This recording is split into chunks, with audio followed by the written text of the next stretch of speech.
This is Chapter 3 of the audio podcast, The Holocaust in Hungary. Subtitle, It Can Happen Here. Picking up at the end of Chapter 2, Winston Churchill cut off diplomatic relationship with the Hungarian government in April of 1941. The Prime Minister of Hungary, Prime Minister Bardasi, fairly new, met with Ribbentrop and Hitler and was completely overtaken by the Nazi ideology. The Jewish problem did not exist only in Hungary, but it is a problem of Europe. As I read this, I'm reading the text that George wrote in his own words in most cases, and therefore some of the diction is not exactly perfect English, but I chose to leave it in. I also, as an editorial comment, want you to notice what happens when a government separates their will from the people and does what's expedient, or responds to blackmail, or what's politically correct. All of these laws were opposed by the general public, but it was going to get worse, much worse. The next step that took place was they treated the Jews as a different race. So the first thing they wanted to do was stop the Jews from mixing with Hungarians or any other non-Jews. The upper house of parliament was demanding a solution to the Jewish problem right away. They wanted all the Jews to leave Hungary as soon as possible and immigrate to Palestine or anywhere else. The only trouble was that no other country was available for millions of immigrants in Europe or anywhere on earth. The big powers like the United States and England did not want to hear about the problem of the European Jews. In England, anti-Semitism was already high. The British aristocracy did not want to lower themselves to the high-class Jewish society. In the United States, anti-Semitism existed too. American Jewish society probably was willing to help, but without help from the government, they did not know how. Spain showed some willingness to accept some Jewish immigrants temporarily, but everything was going way too slow, while thousands of Jews were dying every day unnecessarily. Again, editorial comment, what was happening in Hungary to the Jews came much after it already started in Germany. They had been being persecuted in Germany since the mid-30s. Okay, back to his story. Even the Vatican decided to continue its silence, rejecting any appeal on the ground that the denunciation of the Nazis by the Pope, Pius XII, would result in more rather than fewer deaths. The Holy Father never felt obligated to speak out. We don't want to say that if the two big powers, USA and England, would not have dragged their feet to help until time ran out, that would have stopped the occurrence of the Holocaust. No, it would not entirely. But it certainly would have lessened the approximately 6 million massacred Jews and non-Jews to a very smaller number, probably a few 100,000. After the war, most of the guilty Nazis and people who helped them brutally massacre millions of Jews and other people were tried and executed or sent to prison.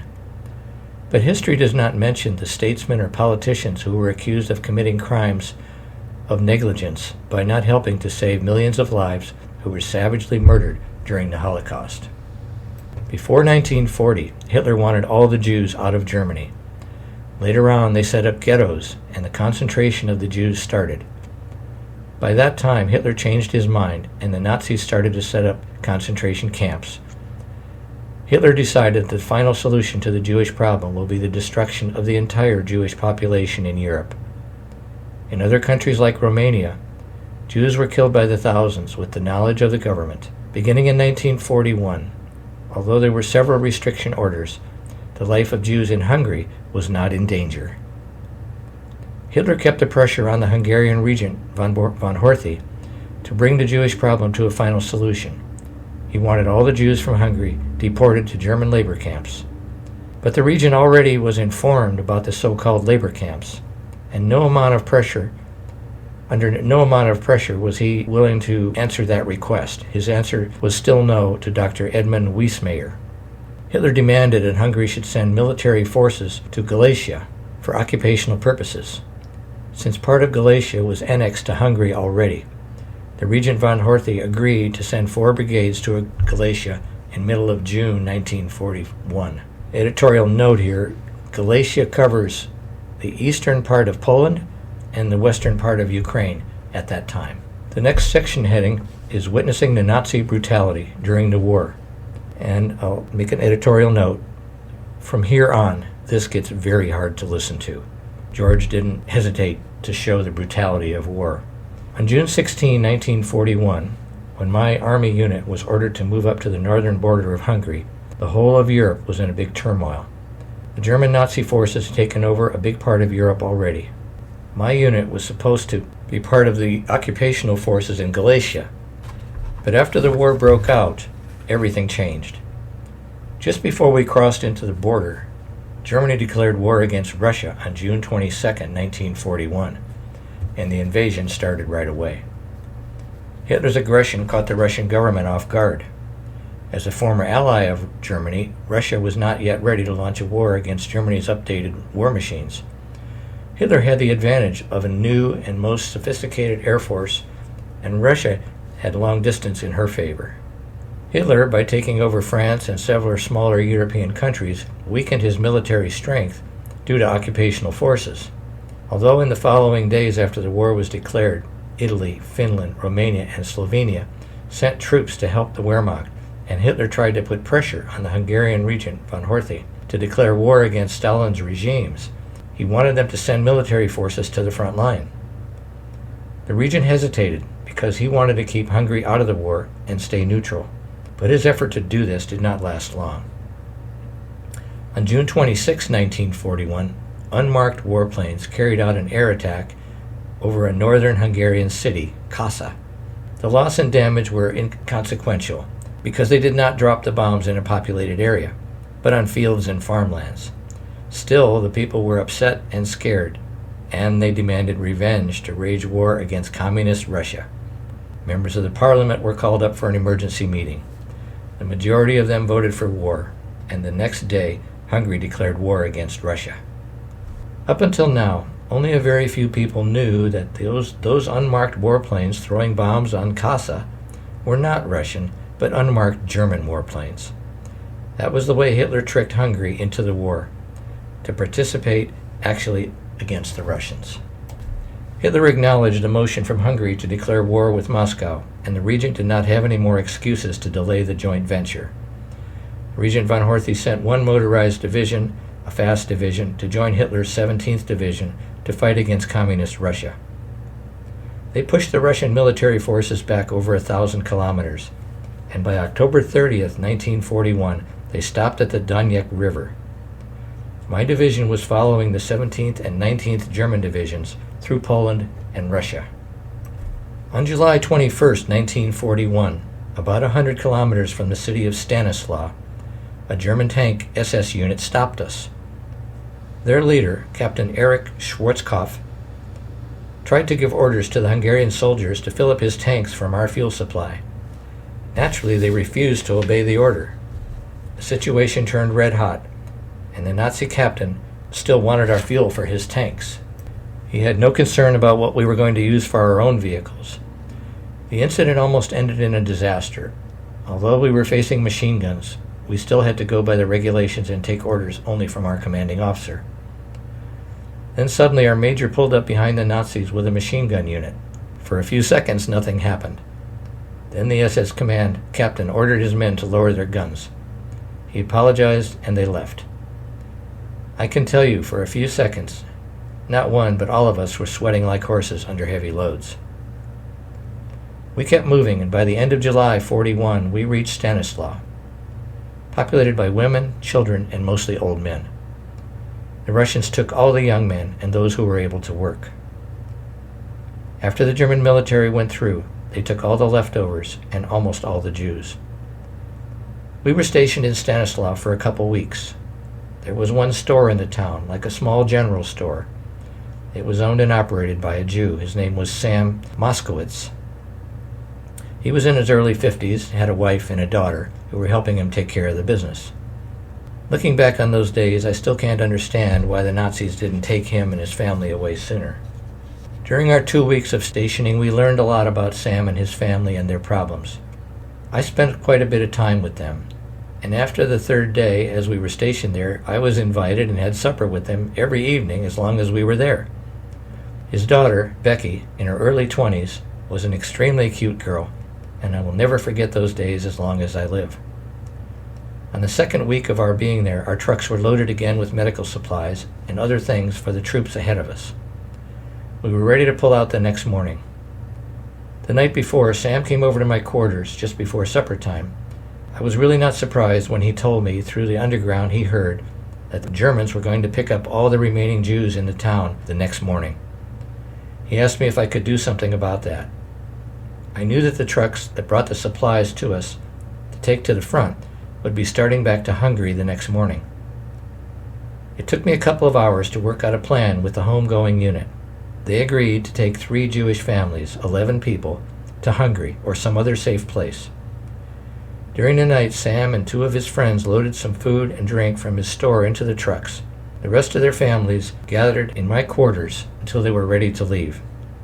All the trucks were covered with heavy canvas and strapped down all around.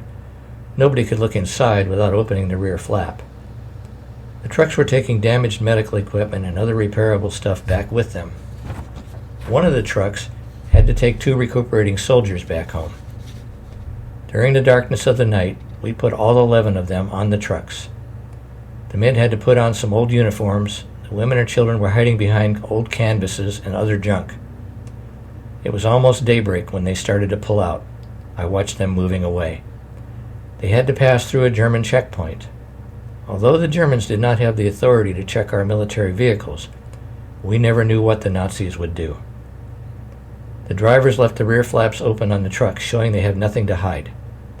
A couple of Wehrmacht soldiers just glanced at the rear of the first 4 trucks. There were 24 of them, and then they did not bother to look anymore. Later the same day, before we started to move out, we saw 3 soldiers going house to house trying to round up Jews. They found very few. When we saw that, a warm feeling came over us, knowing that we were able to save a few people from certain death. The German military was moving fast, gaining more territories from the Russians. The military forces of the satellite nations like Italy, Romania, and Hungary kept moving with them. Due to the rapid advance of the German military, some problems started to show up. Although the troops and most of the military supplies were transported by railways, it still left the question how to get some other supplies to the front line without delays. Since each satellite nation had to take care of its own fighting force, and those who were right behind them, like doctors, nurses, hospital equipment, mechanics, etc., the railways could not take care of all the requirements. The distance was getting longer each day. Due to that fact, the Hungarian government decided to cut the distance in half between the front line and homeland. They used fast-moving motorized units to take the supplies halfway. The other motorized units picked them up and took them to the front line. The homebound unit picked up the sick and wounded and took them to the nearest hospital or back home. Those with minor injuries stayed in the field hospital. Our 24-truck convoy loaded with ammunition and different supplies was moving towards a destination. All of a sudden, an SS unit coming from the opposite direction stopped us. Then we were told that it would be 2 to 4 hours delay for us because of necessary road repairs ahead of us. That was like a very strict order, which meant that nobody moves. We could not move anyhow because they blocked the road with their tanks. When our commanding officer asked them if they needed any help, the SS captain very arrogantly and positively said no, and that was an order. He left, but about 200 feet in front of us, 2 tanks took the positions with their guns facing towards us. We knew right away that something was very wrong, but we were pinned down, unable to do anything. After a while, we used the military field glasses to peer through the canvas opening of a truck, and we spotted the reason for the delay. What we saw stopped the blood circulation in our bodies. This was the first time since the war started that we witnessed that kind of senseless brutality. About 1.5 kilometers ahead of us, we saw an almost endless line of people digging the ground. Behind them, facing the ditch diggers, were several machine gun units. The digging went on 3 to 4 hours. Then suddenly we heard the machine gun start to bark, and the people who were digging the ditch started to fall into it. Due to the distance, we could not hear their voices or anything else, In 20 minutes or so, everything was over. Then the bulldozers started to cover up the whole massacre. Some of those people were still alive when the tanks pushed the dirt over them and packed it down. Later on, we heard about the shaky reason for the massacre. SS Captain Dieter Holtz was complaining that in a nearby town, someone took a shot at him. We knew it was a lie because no one would be stupid and crazy enough to do such a thing. In retaliation, the Nazi SS units emptied the camp's occupants, about 2,000 people, all Jews who were waiting to be transferred to the Warsaw Ghetto. They were massacred in an inhumane manner for the reason that the SS Captain Holtz could not line up enough boxcars for the transportation of the Jews. I'm positive he was rewarded by his superiors for his efforts to carry out his Führer's wishes. Later on, during the war, the Nazis were killing Jews and others by hundreds of thousands with machine guns, just because the gas chambers could not kill the Jews fast enough. Although we did not know any of those massacred people, and none of us was hurt physically, but witnessing the inhumane terror left all of us speechless for a long time. After a while, when the machine gun units pulled back, the SS captain came to us and was surprisingly nice and polite. He apologized for the delay and told us that the road is fixed and we can continue on our mission. I cannot describe the feeling that came over us. Most of us were in our early 20s, and some of the soldiers had been in the military for only 2 to 3 months. After basic training, we were sent to the war zone. Those kids did not understand what was happening, and witnessing merciless brutality left deep scars in all of us. Towards the end of August, our truck convoy drove through the city of Kamenek-Podolsky. Just a couple of kilometers past the city, we had put up some tents and waited for another motorized unit to catch up with us. Kamenek-Podolsky was a ghost town. You knew that there were people in there, but you could not see anybody outside the houses. On the second day of our stationing there, a boy about 10 years old came up to our place.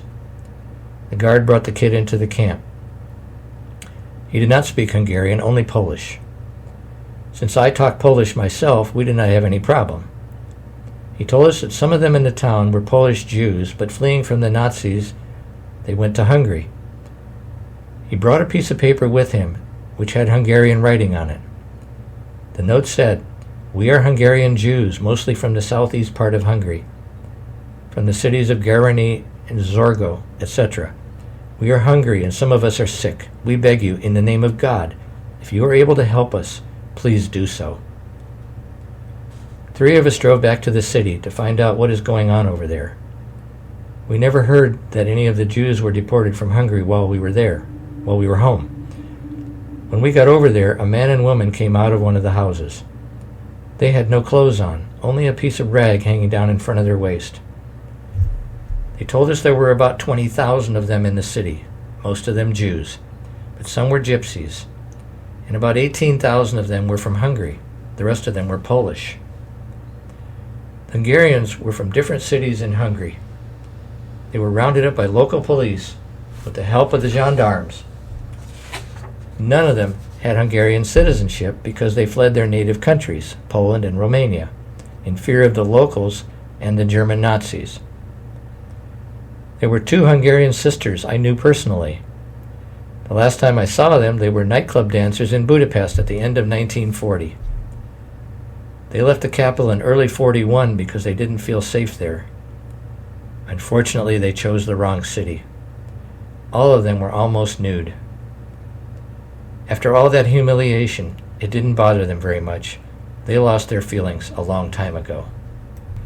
The girls told me that after they were rounded up by the Hungarian authorities, they were transported to the Hungarian border to the city of Korozmizo. Then they were turned over to the German military. They were believing that the Nazis will take them to a labor camp. After they arrived in Kamenek-Podolsky, the Nazis told them they will be transferred to the ghetto after the trucks arrive. None of that was true. The Nazis deliberately took their clothes to avoid any chance that some of the Jews might escape.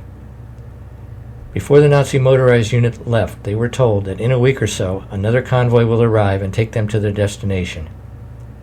They left very little food for them, and the water supply was very limited too. The girls told us about the humiliation and the hell they went through, and the brutality of the German Nazis and the starvation. Some of them were sick, some had already died. They did not have any kind of medicine and a very limited amount of food, but the Nazis didn't want them to live anyway. There were 54 of us in the convoy. Whatever we could spare, food, medicine, clothing, we put together and let them have it. The other convoy arrived on the second day of our camp there. They were also giving their rations to the deportees. We now had over 100 people who wanted to help these people whose lives were in danger. We wanted to help them as much as we could, but if we did so, we would break the Hungarian and German military laws. During the war, that meant immediate execution by firing squad. And just editorial comment, throughout this book, being caught helping a Jew was execution, even for a Hungarian soldier. After the cargo was transferred to our trucks on the third day, the commanding officer of the other convoy decided to take 3 truckloads of people, about 120 persons, of those deportees, somewhere to a safer place. He knew that what he was doing was very dangerous, but since there were no German or other checkpoints on the way back home, he said he would take a chance on it. He could take 120 persons, no sick or small children. It was about 0.5% of the deportees. It was a very sad, heartbreaking situation. He did not know whom to take. They had to decide amongst themselves, and finally, after the morning of the next day, after lots of hugging and crying, the chosen ones were loaded on the trucks. They took off, hopefully on the road to precious freedom. Shortly after they left, we pulled out too, to complete our mission. We advanced about 50 kilometers when a German tank unit of 12 vehicles and several machine gun units approached us. The leader of them, a GS major, was talking to our commanding officer, and then they left. We knew there was no need for German tanks in this part of the country. And the reason they were there was these tanks were heading for Kamenek-Podolsky.